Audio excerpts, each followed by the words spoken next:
Sword of Coming, episode 192.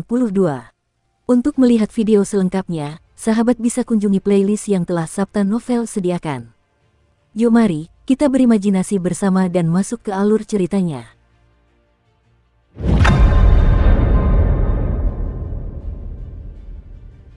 Chen Ping'an dan Li Zixing menaiki tangga dan menuju ke lantai 2 gedung bambu itu. Mereka berdiri di sana dan menatap ke kejauhan. Sementara itu, Cuici muda dan kedua anak kecilnya tetap berada di lantai bawah dan saling memandang. Apakah kamu tahu arti di balik Fortune Street dan Peach Leaf Alley? Tanya Li Zixing. Chen Ping'an menggelengkan kepala. Yang ia tahu hanyalah bahwa orang-orang yang tinggal di jalan-jalan dan gang-gang ini kaya, sangat kaya. Jalan setapaknya dilapisi lempengan batu biru, dan ada juga patung singa batu di luar rumah-rumah. Bahkan, dewa-dewa pintu di gerbang depan mereka tampak lebih bersemangat dan semarak. Li Zixing mengangkat jimat kayu persik di tangannya dan menjelaskan, keberuntungan adalah homonim dengan jimat dan huruf pertama nama jalan mewakili huruf jimat. Catatan, dua karakter pertama jalan keberuntungan, Fulu, dibaca sama dengan istilah jimat Fulu. Lebih tepatnya, jalan keberuntungan sebenarnya adalah jalan keberuntungan dan kemakmuran. Kita lanjut ke alur cerita naik. Sedangkan untuk gang daun persik, huruf persik sesuai dengan huruf persik pada jimat kayu persik. Dengan menggabungkan nama jalan dan gang, kita mendapatkan jimat kayu persik. Ekspresi kesadaran tampak di wajah Chen Ping'an. Ini adalah kesempatan besar yang ditakdirkan bagi kota kecil ini, dan mungkin saja jimat kayu persik ini adalah kesempatan yang bahkan lebih besar daripada hal-hal yang berkaitan dengan 5 elemen, seperti ikan mas emas. Li Zixing melanjutkan penjelasannya, saya bermimpi aneh menjelang akhir tahun, dan samar-samar saya ingat melihat banyak orang dan banyak hal. Namun, saya lupa segalanya setelah bangun. Saya merasa seperti bermain go dengan seseorang, dan saya juga merasa seperti mengetahui rahasia tersembunyi di balik jimat kayu persik. Sifatnya yang rumit sungguh mistis. Sungguh sulit dijelaskan. Li Zixing menunjuk ke arah bangunan bambu dan berkata, awalnya aku ingin menggantungkan jimat kayu persik ini di pintu depan bangunan bambu untuk menangkal segala kejahatan dan melawan segala kekuatan mistis. Mungkin kedengarannya agak berlebihan, tetapi jimat kayu persik ini memang dapat melindungi bangunan bambu mistis ini dan membuatnya semakin kokoh dan tak terhancurkan. Selain itu, seiring berjalannya waktu, keberadaan jimat kayu persik ini juga akan mendorong pertumbuhan berbagai macam saripati tumbuhan dan pohon. Setelah mengatakan ini, Li Zixing tersenyum dan bertanya dengan geli, Chen Ping'an, apa kau benar-benar tidak menginginkannya? Kesempatan bagus seperti ini tidak akan datang lagi di masa depan. Karena ini barang yang sangat mengesankan, sebaiknya kau simpan saja sendiri, saudara Li, jawab Chen Ping'an tanpa ragu. Bukankah kau akan segera pergi dan memulai perjalanan panjang? Aku baru saja kembali dari perjalanan panjang, dan ada banyak hal aneh dan menakjubkan di sana, tetapi juga banyak bahaya yang mengintai. Jadi, kau pasti akan membutuhkan alat-alat abadi yang kuat ini. Ada senyum lebar di wajah Li Zixing dan dia bertanya, apakah kamu merasa aku kekurangan alat abadi? Chen Ping'an tersentak mendengar ini, dan ia langsung teringat pertarungan Li Zixing dengan Cao Jun di gang Vas Tanah Liat. Namun, sebuah pikiran tiba-tiba terlintas di benaknya, dan ia teringat sebuah pepatah dari suatu buku. Semakin banyak semakin baik, jawabnya. Li Zixing merasa sedikit tak berdaya, dan ia tak punya pilihan selain menyimpan jimat kayu persik itu. Setelah mengikatkannya kembali ke pinggang, ia berkata dengan kecewa, akan sangat cocok dengan pintu bangunan bambu itu. Faktanya, Li Zixing bahkan berbalik untuk melihat pintu depan yang ada di lantai bawah di belakangnya sebelum berkomentar, itu pasti akan menjadi perpaduan yang sempurna. Faktanya, pemuda itu bersikap sedikit kekanak-kanakan saat ini. Chen Ping'an ingin tertawa, tetapi ia merasa agak tidak sopan. Karena itu, ia hanya bisa menahan tawanya. Awalnya, Chen Ping'an bersedia berinteraksi dan bersahabat dengan Li Zixing karena ia adalah kakak laki-laki Li Baoping. Namun, setelah berinteraksi dengannya beberapa kali, Chen Ping'an semakin menyukai cendekiawan muda ini. Ini bukan karena aura kebenaran Li Zixing, juga bukan karena identitasnya sebagai pemurniki dan kemampuannya menyaingi Cao Jun meskipun itu baru pertarungan pertamanya. Melainkan, interaksi pemuda ini dengan dunia di sekitarnya memberikan rasa aman dan nyaman bagi orang lain. Perasaan ini sama dengan yang Ali Yang berikan kepada para kultivator pedang, dan perasaan ini juga sama dengan yang Tuan Qi berikan kepada para cendekiawan Konfusianisme. Sekalipun Liang tidak pernah menyebutkan ilmu pedang kepada Chen Ping'an, dan sekalipun Tuan Qi tidak pernah menjelaskan prinsip-prinsip agung kepada Chen Ping'an, anak muda itu tidak dapat menahan perasaan bahwa Liang adalah pendekar pedang yang paling kuat dan Tuan Qi adalah cendekiawan yang paling berpengetahuan. Jauh di lubuk hatinya, Chen Ping'an sungguh-sungguh berharap bisa menjadi seperti mereka. Namun, ia belum pernah mengungkapkan ambisi ini kepada siapapun sebelumnya. Ia takut terlihat seperti orang yang melebih-lebihkan kemampuannya sendiri. Li Zisheng tiba-tiba mengambil keputusan saat itu, dan berkata, "Tidak, aku tidak bisa meninggalkan semuanya begitu saja. Hati nuraniku sungguh tidak mengizinkanku melakukan itu. Aku tidak bisa pergi begitu saja." Chen Ping'an baru saja hendak berbicara. Namun, Li Zisheng tiba-tiba mengulurkan tangan dan meletakkan tangannya di bahunya. Ekspresinya serius, lalu ia berkata, "Chen Ping'an, aku akan sedikit kepo dan bicara lain saja. Saat berinteraksi dengan orang lain di masa mendatang, kamu harus menahan diri untuk tidak menggunakan kriteriamu sendiri untuk menilai orang lain. Misalnya, kamu mungkin merasa bahwa menolak jimat kayu persik adalah pilihan yang wajar dan benar karena kamu sedang memikirkan apa yang terbaik untukku, Li Zisheng. Jadi, kamu tidak merasa bersalah setelah membuat pilihan seperti itu. Benarkah?" "Ya, sangat benar. Namun, kamu harus memahami bahwa semua jenis orang ada di dunia ini. Kamu mungkin merasa nyaman, tetapi kamu juga perlu mempertimbangkan apakah orang-orang di sampingmu juga merasa nyaman." Li Zisheng menepuk bahu Chen Ping'an dan melanjutkan, "Anggap saja aku memaksamu melakukan sesuatu yang sulit. Kau tak perlu terlalu memikirkannya. Kalau orang lain, aku tak akan mengatakan ini. Tapi, kau berbeda, Chen Ping'an. Aku merasa kau orang yang sangat baik, dan kau bisa menjadi lebih baik lagi. Bahkan, ada kalanya kau membuat orang-orang di sekitarmu merasa malu. Kau tahu ini." Chen Ping'an memasang ekspresi bingung. "Apakah saya sebaik itu?" Li Zisheng tertawa terbahak-bahak dan berjalan ke pagar balkon. Sambil melambaikan tangan kepada pelayannya yang berpendidikan di lantai bawah, ia berkata, "Bawakan barang bawaanku ke atas. Aku perlu menggunakan sesuatu sekarang." "Baiklah, tunggu sebentar," jawab Cui Qi. Anak laki-laki muda yang penampilannya seindah porselen itu bergegas berlari ke atas.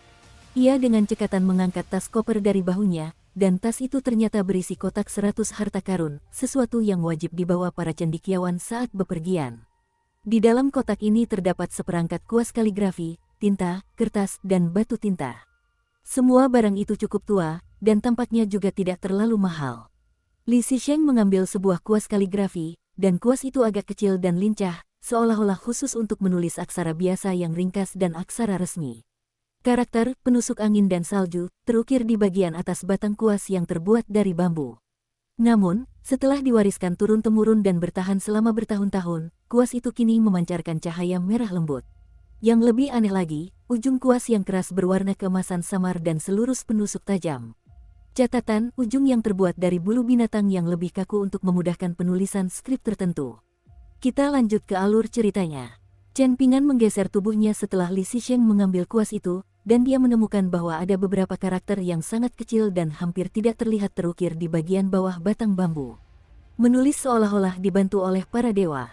Li Zisheng dengan jelas memperhatikan penemuan Chen Ping'an atas karakter-karakter kecil ini. Ia mengangkat kuas sedikit dan menjelaskan sambil tersenyum, "Makna sebuah buku akan menjadi jelas jika dibaca berkali-kali. Tulisan seseorang akan terasa seolah-olah dibantu oleh para dewa jika ia membaca buku yang tak terhitung jumlahnya.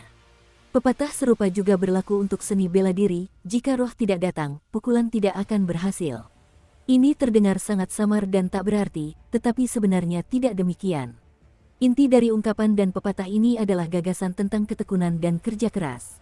Latihan menghasilkan kesempurnaan, dan kesempurnaan melahirkan mistik. Dengan mendekati segala sesuatu selangkah demi selangkah, seseorang dapat mencapai pemahaman.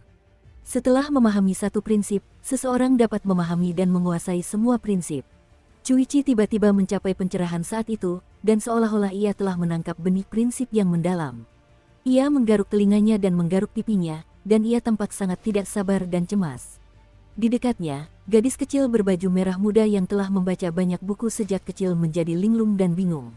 Ia merasa seperti telah menenggak setoples anggur tua dan menjadi sangat mabuk. Hanya bocah lelaki berbaju biru yang tetap tenang saat ia duduk di pagar dan mengupil. Bahkan, ia baru terkejut setelah melihat perilaku aneh Cui Qi dan gadis kecil berbaju merah muda. Chen Pingan tidak merasakan apa-apa setelah mendengar ini, tetapi dia memastikan untuk diam-diam menghafal perkataan tersebut. Li Zisheng mengembuskan napas pelan ke ujung kuas, dan ujung kuas yang keras dan keemasan itu tiba-tiba melunak. Meskipun masih tampak setajam penusuk, kini kuas itu terasa memiliki energi spiritual tambahan. Li Zisheng tersenyum tipis dan berkata, "Beri seseorang seekor ikan, dan kau akan memberinya makan sehari, tetapi ajari mereka memancing, dan kau akan memberinya makan seumur hidup. Karena kau menolak jimat kayu persik, aku tak punya pilihan selain menunjukkan beberapa keahlianku. Aku belum mendapatkan pengetahuan mendalam dari buku-buku itu, tetapi aku menganggap diriku cukup terampil dalam mengukir segel dan menggambar jimat.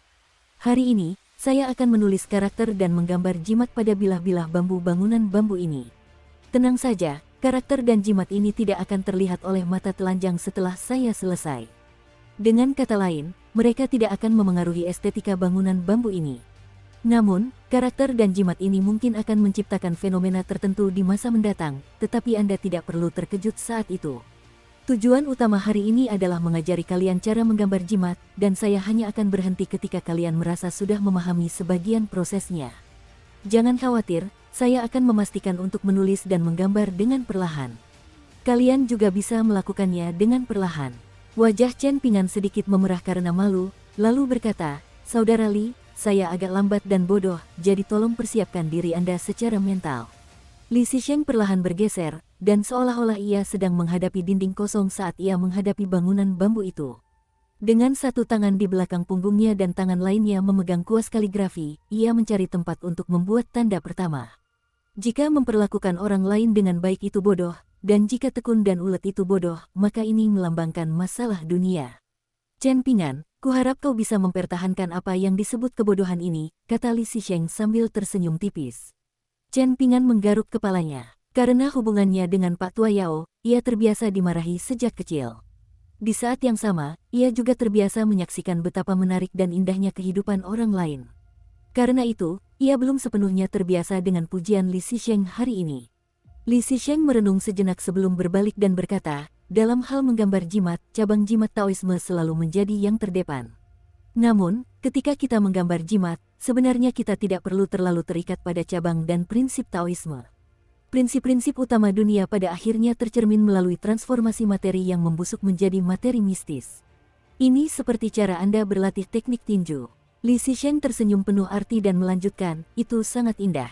Ada seorang anak laki-laki yang berlatih teknik tinju.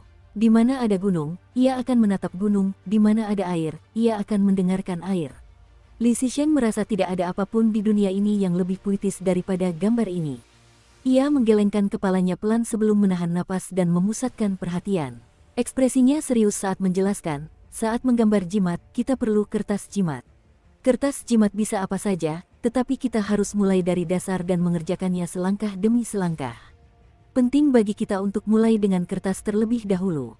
Setelah kita selesai di sini, saya akan memberi Anda setumpuk kertas jimat berkualitas baik serta panduan menggambar jimat bergambar untuk pemula. Kamu tidak perlu khawatir membeli kertas jimat tambahan untuk saat ini, tetapi kamu harus mulai memikirkan biaya ini setelah kamu selesai menggunakan tumpukan yang akan kuberikan nanti. Ini tidak bisa dihindari. Salah satu tantangan dalam kultivasi adalah keharusan untuk menghabiskan uang dalam jumlah yang sangat besar. Kultivator pedang perlu menempa pedang terbang, dan kultivator jimat perlu menggunakan kertas jimat dalam jumlah besar. Semua ini tidak bisa dihindari." Seembusan ki sejati meresap ke ujung kuas, sapuan embusan bagai serat-serat yang terhubung di antara akar-akar teratai yang tercabut. Karakter-karakternya boleh terpisah, tetapi tujuannya harus tetap terhubung. Seperti puncak dua gunung, keduanya harus beresonansi dari kejauhan dan tetap berkomunikasi satu sama lain. "Chen Pingan, perhatikan aku baik-baik." Li Zisheng tiba-tiba meletakkan penusuk angin dan salju ke tangannya yang lain sebelum menyekat tangannya yang kosong dengan lengan bajunya. Baru setelah itu, ia mengembalikan kuas kaligrafi ke tangannya yang sedang menulis. Ia tersenyum kepada Chen Pingan dan menjelaskan, "Aku belajar ini darimu. Dalam menyelesaikan beberapa tugas, seseorang perlu menunjukkan rasa hormat yang cukup. Aku kurang dalam hal ini dibandingkan denganmu, jadi setelah melihat sikapmu, aku memutuskan untuk meniru kebaikanmu." Dukung terus channel YouTube Sabta Novel. Saat bertemu Li Zisheng pertama kali di kediaman klan Li di Jalan Keberuntungan, Chen Pingan telah meletakkan pot tanah liat di tanah dan menyekat tangannya hingga bersih sebelum berani menerima buku-buku dari Li Zisheng. Namun, Chen Ping'an tidak pernah menyangka tindakan kecilnya akan memancing reaksi serius dari Li Zisheng. Li Zisheng akhirnya mulai menggambar jimat. Bahkan, ia tampak seperti seorang sarjana yang rajin menulis karakter. Berdiri di atas gedung, orang bisa melihat matahari yang indah di kejauhan. Tulisan Li Zisheng sangat rapi dan lembut. Dari segi bentuk, tulisan tangannya tampak mirip dengan tulisan tangan pendeta Tao Lu Chen yang hambar dan hambar pada resep-resepnya. Namun, dari segi jiwa, tulisan tangannya tampak sangat berbeda. Meskipun Chen Ping'an memiliki firasat misterius tentang tulisan tangan Li Zisheng, dia tidak dapat menjelaskan alasan di balik firasat tersebut. Setelah itu, Li Zisheng menulis banyak frasa dan ucapan dari puisi, kitab suci Konfusianisme, kitab suci Tao, dan ajaran 100 aliran pemikiran yang dianggapnya menakjubkan. Ada kalanya ia berjinjit untuk mencapai puncak dinding, dan ada kalanya ia membungkuk rendah untuk menulis di dasar dinding. Ia terus berjalan sambil mengembuskan napas kekuasnya dan membasahi ujungnya. Ketika ia menulis sesuka hatinya dan merasa senang, ia bahkan akan meminta asistennya yang terpelajar, Cuici, untuk membawakan kursi dari lantai bawah. Ia akan berdiri di atas kursi dan menulis dengan bebas dan gembira, dan ia akan duduk di lantai dan menulis dengan kebebasan yang disengaja. Dia menulis, "Saya tidak berani berbicara keras, karena saya takut mengejutkan para dewa di surga." Catatan ekstrak dari puisi Li Bai, menginap semalam di kuil gunung Yesusansi. Kita lanjut ke alur ceritanya. Dia menulis, mengalahkan bandit gunung itu mudah, mengalahkan bandit hati itu sulit. Catatan kutipan dari Wang Yangming, seorang kaligrafer, jenderal, filsuf, politisi, dan penulis Tiongkok pada masa dinasti Ming. Kita lanjut ke alur ceritanya. Ia menulis, manusia adalah Buddha yang belum terbangun, dan Buddha adalah manusia yang telah terbangun. Ia menulis, suara percikan tengkorak bergema di pegunungan dan perairan Zamrud. Catatan kutipan dari puisi Liu Zongyuan, nelayan tua. Liu Zongyuan adalah seorang filsuf, penyair, dan politikus Tiongkok yang hidup pada masa dinasti Tang. Kita lanjut ke alur ceritanya. Ia juga menulis, doktrin sang guru hanyalah untuk setia pada prinsip-prinsip alam dan untuk menunjukkan kebajikan terhadap makhluk lain. Catatan kutipan dari Analect of Confucius. Ini adalah pernyataan yang dibuat oleh Zhengzi, seorang filsuf Tiongkok dan murid Konfusius. Ia kemudian mengajar Zizi, cucu Konfusius, yang kemudian menjadi guru Mencius. Kita lanjut ke alur ceritanya. Chen Ping'an belum sempat berkata, "Saya mengerti," jadi Li Zisheng terus menulis di dinding bambu. Ia menulis dengan penuh semangat, dan ia menulis tanpa lelah. Ia menulis setiap karakter dengan cepat, dan setelah selesai, cahaya keemasan di sekelilingnya akan segera menghilang ke dalam dinding bambu. Namun, makna mendalamnya akan tetap ada, tak akan pudar untuk waktu yang lama. Anak laki-laki kecil berbaju biru itu sudah melompat dari pagar pembatas saat itu. Ia menghampiri gadis kecil berbaju merah muda dan bertanya dengan suara pelan, apa yang sedang ditulisnya. Gadis kecil berbaju merah muda itu merendahkan suaranya dan menjawab, "Aku mengenali semua karakternya, tapi aku tidak mengerti arti kalimat-kalimatnya. Kalimat-kalimat itu terlalu dalam." "Itu karena kamu bodoh," anak kecil berbaju biru itu terkekeh. Cuici berbalik dan melotot ke arah mereka sambil memarahi, "Jangan ganggu guru saat dia sedang menulis." Anak lelaki berbaju biru itu mengerucutkan bibirnya dan menjawab dengan ketus, "Nak, ini rumahku, jadi kalau kau terus mengoceh, awas saja aku akan mengusirmu. Kau punya mata, tapi kau gagal mengenali sifat mendalam dan berharga dari karakter-karakter ini. Sungguh sia-sia usaha guru," gerutu Cuici. Anak laki-laki kecil berbaju biru itu menyilangkan tangannya dan bersandar di pagar sebelum mencibir, "Apa yang bisa kau lakukan padaku? Hanya tuanku yang berhak menguliahiku tentang hal-hal ini." Li Zisheng menulis, dan Chen Ping'an mengamati. Keduanya menutup mata terhadap argumen sepele di balik mereka. Langit sudah mulai gelap, dan Li Zisheng sudah berdiri di ujung koridor. Ia berhenti menulis dan bertanya sambil tersenyum, "Bagaimana?" Chen Ping'an menggelengkan kepalanya sambil tersenyum kecut. "Tidak apa-apa, kami akan turun," kata Li Zisheng dengan suara hangat dan lembut. Mereka semua berjalan menuruni tangga ke lantai dasar bangunan bambu, dan gadis kecil berbaju merah muda dan Cuici muda memegang lilin di tangan mereka untuk membantu menerangi karakter-karakter tersebut. Meskipun anak lelaki berbaju biru itu menggerutu dan mengeluh, terlihat jelas bahwa ia tetap sangat bersungguh-sungguh saat mengamati karakter-karakter di dinding. Berdiri di tepi sungai, Konfusius berkata, "Waktu berlalu seperti air yang mengalir, tak henti-hentinya tak peduli siang atau malam." Catatan kutipan dari Analect of Confucius. Ini mencerminkan sifat kehidupan yang fana dan berharganya waktu, serta mendorong kita untuk memanfaatkan setiap detik sebaik-baiknya untuk belajar dan mengembangkan diri. Kita lanjut ke alur ceritanya.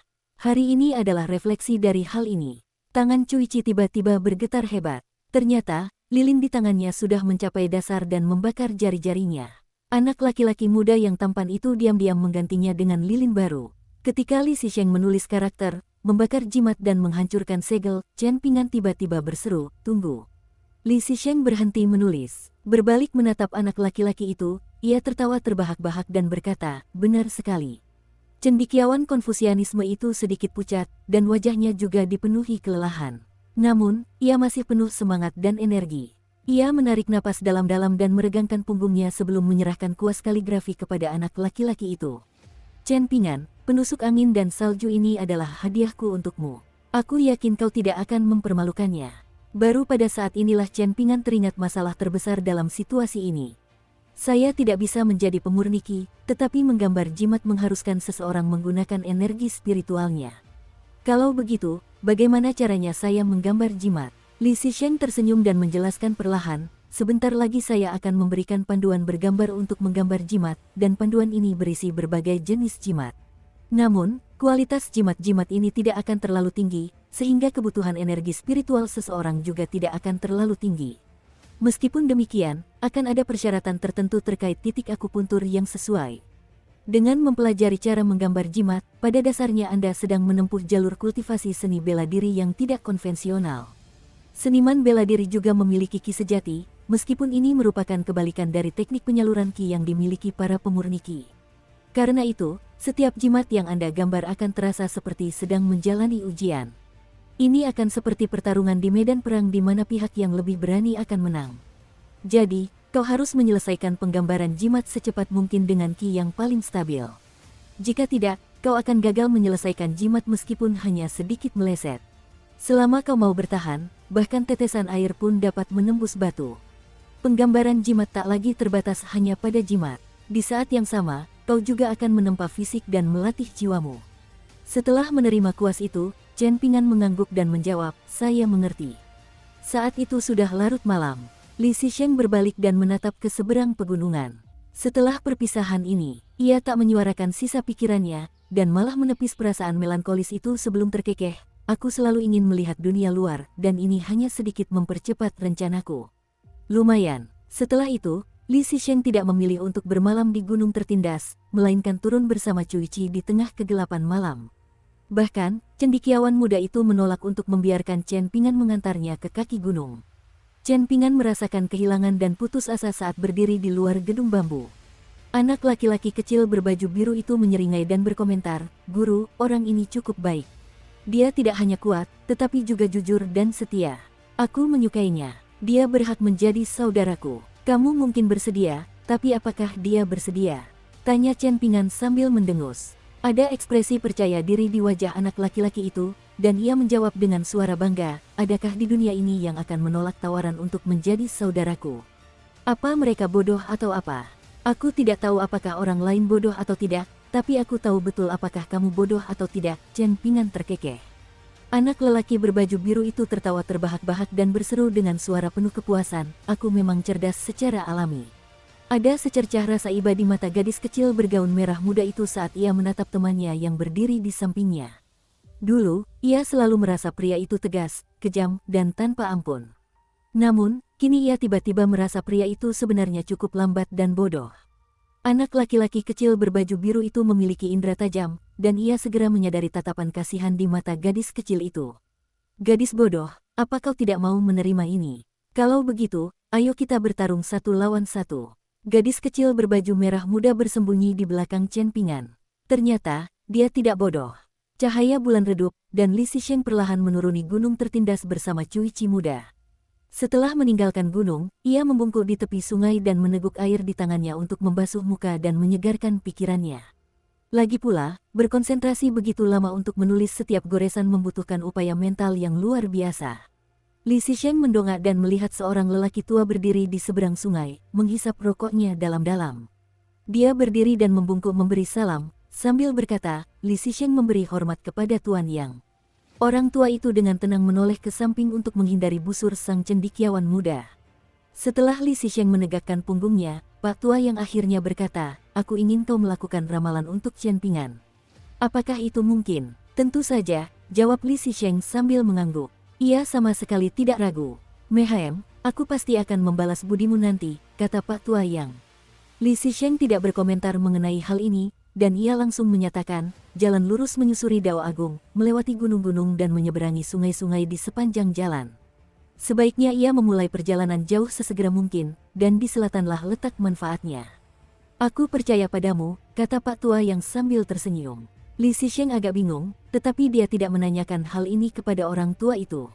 Pak Tua Yang melirik jimat kayu persik yang tergantung di pinggang cendekiawan muda itu, dan tatapan rumit melintas di matanya.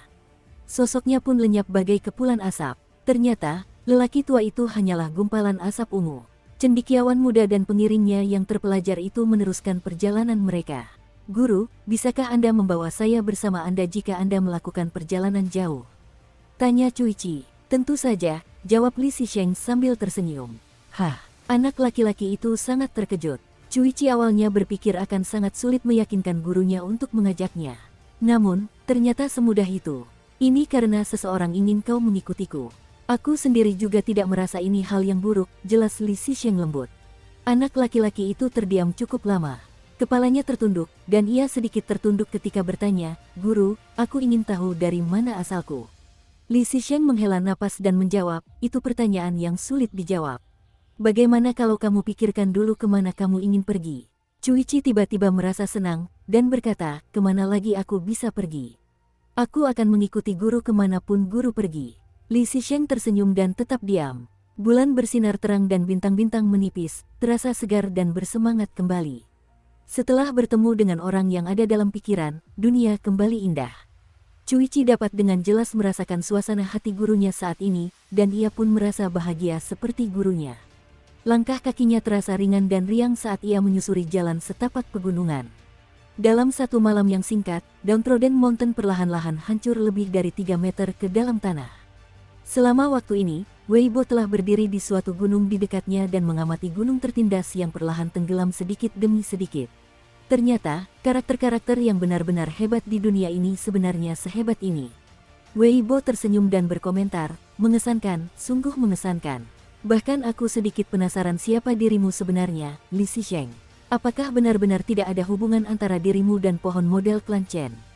Lalu, siapa dirimu sebenarnya? Malam berganti siang, dan Weibo tanpa sadar menatap bangunan bambu di kejauhan lagi. Hubungan yang saling melengkapi, matahari dan bulan bersaing untuk mendapatkan kecerahan. Di luar gedung bambu, karena Chen Ping'an dan kedua anak kecilnya tidak merasa mengantuk, mereka duduk di 3 kursi bambu yang berjajar dan menunggu matahari terbit. Satu kerikil empedu ular biasa seharga 10.000 tael perak. Apakah ini terlalu mahal? Chen Ping'an tiba-tiba bertanya kepada anak laki-laki kecil berbaju biru itu. Anak lelaki berbaju biru itu tertegun. Apakah terlalu mahal? Tanya Chen Ping'an dengan gugup. Anak laki-laki kecil berbaju biru itu tiba-tiba melompat dan berteriak, hanya 10.000 tael perak. Tuan, apa kau mencoba mempermalukanku? Chen Ping'an merasa tenang, dan bertanya, lalu bagaimana dengan 11.000 tael perak? Guru, aku akan kabur dari rumah kalau tuan terus begini. Gerutu anak kecil berbaju biru itu dengan marah. Chen Ping'an tentu saja tidak menanggapi kata-katanya dengan serius, dan dia bertanya dengan rasa ingin tahu, mata uang apa yang digunakan para petani saat membeli dan menjual sesuatu. Anak laki-laki kecil berbaju biru itu terkekeh dan menjawab, tunggu sebentar, guru, akan kutunjukkan mata uang yang digunakan para petani. Aku cukup kaya, loh. Dengan jentikan lengan bajunya, harta karun saku mistis yang selalu dibawanya mulai menghujani tanah dengan berbagai jenis batu giok yang berkilauan. Ada gunung kecil batu giok, yang semuanya diukir menjadi koin tembaga. Ada sekitar 3 jenis berbeda, dan masing-masing ukurannya sedikit berbeda. Anak lelaki itu berjongkok dan mulai memperkenalkan berbagai jenis batu giok kepada Chen Ping'an, memberitahu gurunya tentang asal-usul batu giok tersebut dan juga nilai-nilai yang berbeda-beda. Ini adalah mata uang yang digunakan oleh makhluk abadi. Chen Ping'an, si kikir kecil, buru-buru berdiri dari kursinya dan berlari berjongkok di samping gunung batu giok kecil itu. Ia mendengarkan dengan saksama penjelasan anak kecil berbaju biru itu. Akhirnya, dia tiba-tiba bertanya, aku ingin memberikan gunung kitab suci yang berharga kepada Ruan Xiu. Apakah menurut kalian ini pantas? Gadis kecil berbaju merah muda itu berkedip sebagai jawaban. Ia benar-benar bingung. Anak laki-laki kecil berbaju biru itu berlutut dan berseru, "Tuan, apakah ini tidak menyakiti jiwamu? Tuan harus menahan diri, Tuan harus menahan diri. Tuan, jangan gegabah. Ruan Xiu adalah gadis terbaik di dunia, dan aku pasti tidak akan membantahnya. Namun, dia belum benar-benar menikah denganmu dan menjadi istrimu." Chen Pingan mengabaikan omong kosong anak kecil itu tentang pernikahan atau hal-hal lainnya. Ia hanya menggelengkan kepala dan menjawab, "Ini tidak menyakiti jiwaku." Anak laki-laki kecil berbaju biru itu meratap dan berteriak, "Tapi itu menyakiti jiwaku."